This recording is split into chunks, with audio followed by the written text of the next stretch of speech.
Hi, everyone. This is Renee, Refocusing Energy and Changing Habits, LLC, where we shift our focus and transform our routines. I have been talking on my TikTok channel about various subject matters. The main subject matter has been loving yourself.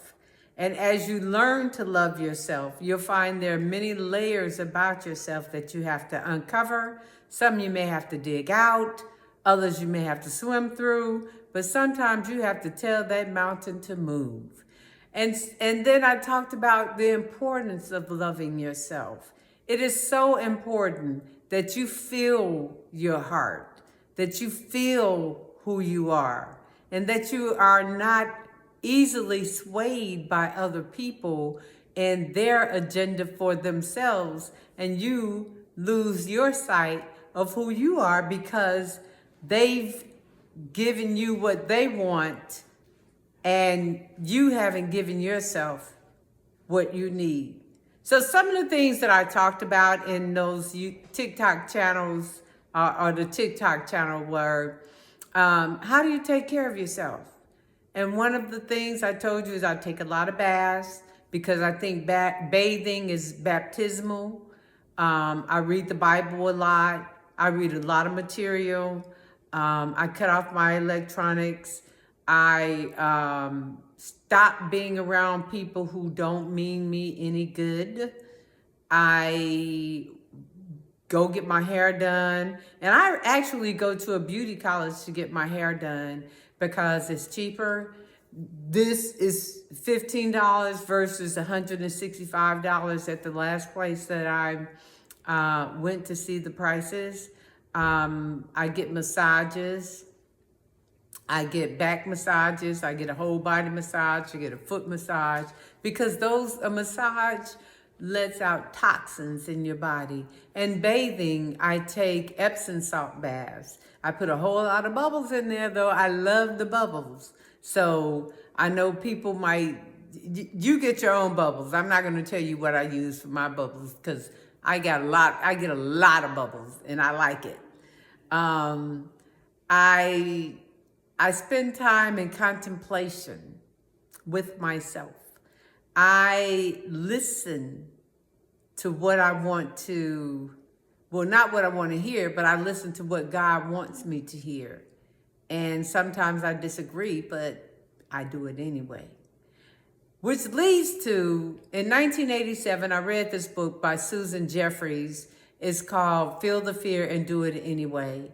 And in the book, she talks about different methodologies you can use and exercises you can use to practice different behaviors for yourself.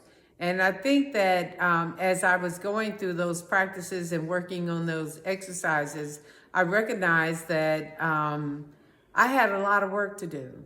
And most of the work that I had to do had nothing to do with me per se, but what I was born into. And so I had to unlearn some habits that were not good for me or healthy for me. And I went on and ventured to right the wrongs of what I was born into. In I think 2007, she had a 20th anniversary book, and I ran out and bought that book too because I wanted to see the difference in what she was doing.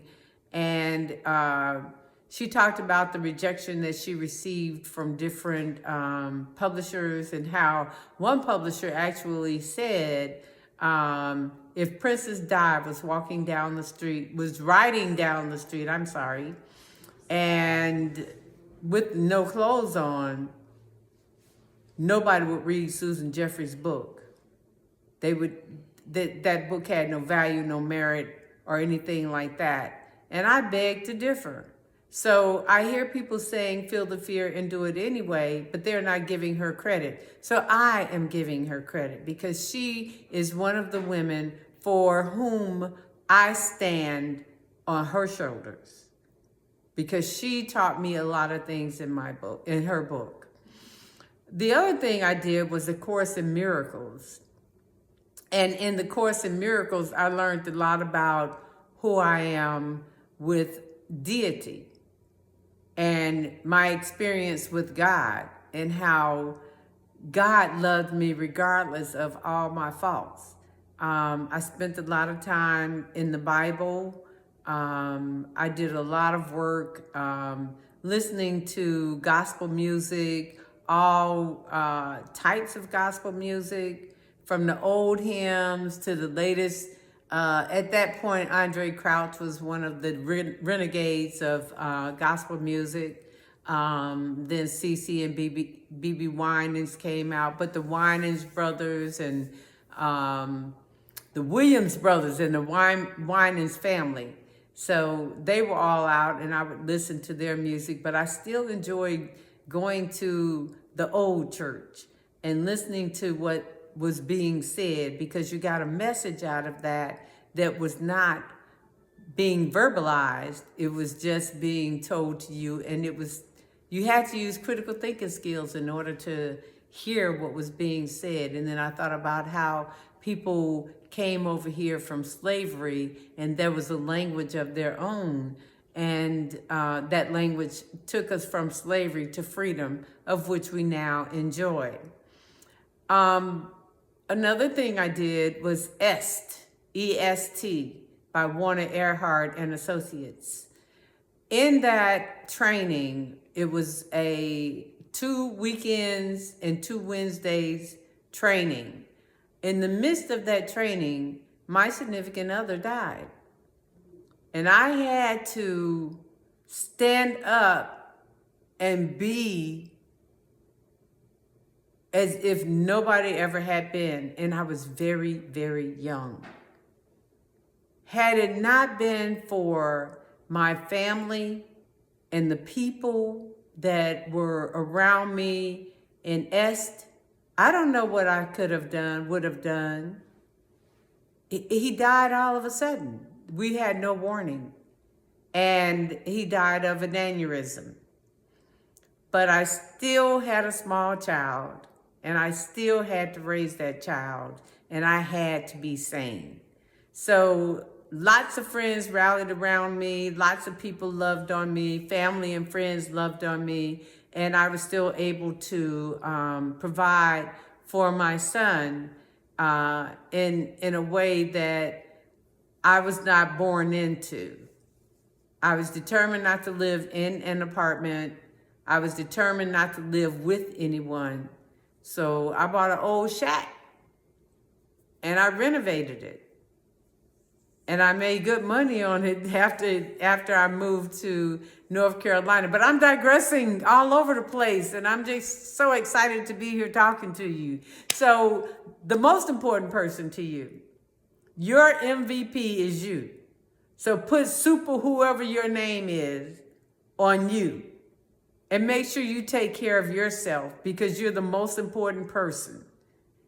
One of the most important things I'd like for you to do when you're restructuring yourself and when you're transforming yourself is to start writing a journal. What is it about me that I like? What is it that I don't like?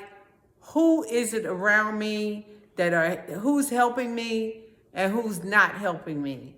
And when you recognize that, then get in a quiet place and find out what you can do to transform that. And sometimes it means walking away quietly, not to tell anybody you're leaving. I have done that all my life, even as a child. When I had friends, and I grew up in Chicago, so when I had friends that didn't fit with who I am, I just stopped playing with them. I would sit on the porch and read a book. But nevertheless, the most important person is you. You're valued. You're valued. You are valued. I don't care if you work as a street sweeper, or if you're president of the United States or any other country, you are valuable. Anytime you get a day to live, that could be 1,000 years for God. but it's a day to us. And I'm so excited to be able to be here to talk to you about everything I'm talking about. You are the most important person to you. And I want you to recognize that you can transform yourself. I don't care what people say about you. Do you know how many times people lie on me? Do you know? You can't. I get lied on a lot because people don't understand me. And I'm okay with that. I am so happy because it eliminates people out of my life. Even when I try to make myself fit with those people, I can't. And so I'm no longer in their lives. And when I have to walk away, I do it with grace and I leave. And then people say, well, I haven't heard from you. Well, no, you haven't, but that's okay. This has been Renee, Reach Enterprises, Refocusing Energy and Changing Habits, where we shift our focus and transform our routines. You can reach me at reachenterprisesllc@gmail.com, or you can call and make an appointment to get a free 15-minute consultation. That telephone number is 470-641-0462. 470-641-0462. Leave a message for me, your name and telephone number, and I will respond to you as soon as I can. It is my goal to make sure whatever I do with you lifts you up and never tear you down. Have a great day until the next time. Bye.